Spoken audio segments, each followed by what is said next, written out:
मला अतिशय आनंद आहे।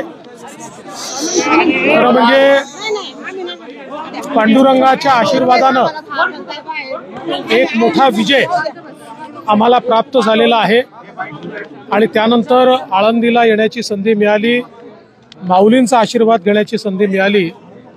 मला असं वाटतं की प्रत्येकाकरता हा क्षण अतिशय सुखाचा असतो।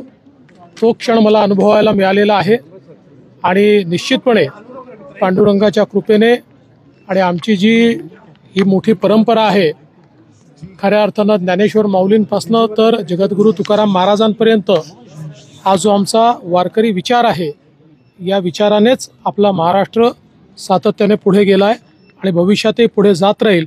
आणि म्हणून या विचाराची आठवण आम्हाला सातत्याने होत राहावी याकरता आजच्या भाषेत सांगायचं झालं तर आम्ही रिचार्ज घेण्याकरता या ठिकाणी येत असतो। इंद्रायणी स्वच्छ नाही, काय सांगाल? इंद्रायणीच्या स्वच्छतेचं काम चाललं आहे। आपण सगळ्यांनी लक्षात घेतलं पाहिजे की इंद्रायणीची स्वच्छता हा एका दिवसाचा कार्यक्रम नाही आहे।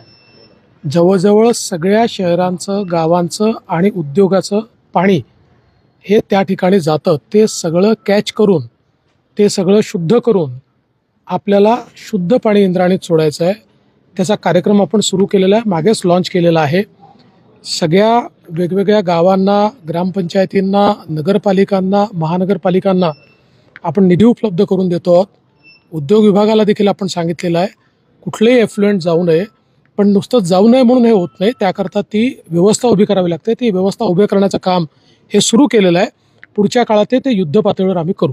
देवस्थानचं काम खरं तर गडकरींच्या हस्ते सुरू झालं होतं, म्हणजे तिथलं भूमिपूजन झालं, मात्र आजही ते काम चालू झालेलं नाहीये। केंद्राच्या आणि राज्याच्या याच्यामध्ये निधी अडकल्याचं बोलतो। नाही, निधी कुठे अडकलेला वगैरे नाही आहे। त्याच्या काही प्रोसेसेस असतात, त्या प्रोसेसेस चाललेल्या आहेत। टप्प्याटप्प्यानं हे काम देखील पूर्ण होईल।